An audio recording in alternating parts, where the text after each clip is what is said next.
நெறைய பேருக்கு கால்ல வந்து ஒரு நீர் கோர்த்த மாதிரி ஒரு ப்ராப்ளம்ஸ் வரும். இதுக்கு பேரு வந்து இடிமான்னு சொல்லுவோம். இந்த இடிமா எதனால முக்கியமா வருதுன்னா, வந்து ஹார்ட் ப்ராப்ளம்.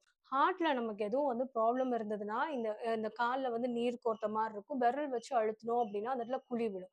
அதே மாரி நெக்ஸ்ட் வந்து கல்லீரல்ல நமக்கு ஏதாவது ப்ராப்ளம் இருந்ததுன்னா, இதே மாரி நீர் கோர்க்கும். 3வது சிறுநீரகத்துல நமக்கு ஏதாவது ப்ராப்ளம் இருந்ததுன்னா, இதே மாதிரி நமக்கு வந்து கால்ல வந்து நீர் கோர்க்கும்.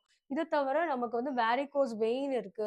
ஸோ, அதனால வந்து உள்ள வந்து ரத்த நாளங்கள்ல வந்து நமக்கு வந்து த்ரோம்போசிஸ்ன்ற வந்து ரத்தத்துல வந்து வர கிளாட்ஸ் வந்து நமக்கு இருக்கு அப்டின்னா, இதனாலயும் நமக்கு ப்ராப்ளம்ஸ் வந்து கால்ல வந்து உங்களுக்கு வந்து இந்த இடிமா ப்ராப்ளம் வரும். இன்னொன்னு வந்து தைராய்டு வந்து கம்மியா சுரந்தது அப்டின்னாலும், இந்த கால்ல நீர் கோர்க்கிற ப்ராப்ளம் வரும். ஸோ, இந்த மாதிரி என்ன தொந்தரவா இருந்தாலும் சரி, இது ஹோமியோபதில ரொம்ப அழகா சரி பண்ண முடியும். என்ன காரணம்ன்றத கண்டுபிடிச்சு அதுக்கேத்த மாரி மெடிசின்ஸ் குடுக்கும்போது, ரொம்ப நல்லா நம்ம உடம்பு வந்து ஆக்டிவேட் ஆயி, இயற்கை மருந்து மூலியமா நம்ம சரி பண்ணும்போது, திருப்பி திருப்பி இந்த ப்ராப்ளம்ஸ் வந்து நமக்கு வராது. இதுலருந்து முழுமையா நம்ம வந்து வெளிய வர முடியும். ஸோ இதே மாதிரி உங்களுக்கு இருக்க தொந்தரவு எதனால அப்படின்னு தெரிஞ்சுக்கணும் அப்படின்னு நினைச்சீங்கன்னா, கண்டிப்பா இந்த சேனல சப்ஸ்கிரைப் பண்ணுங்க.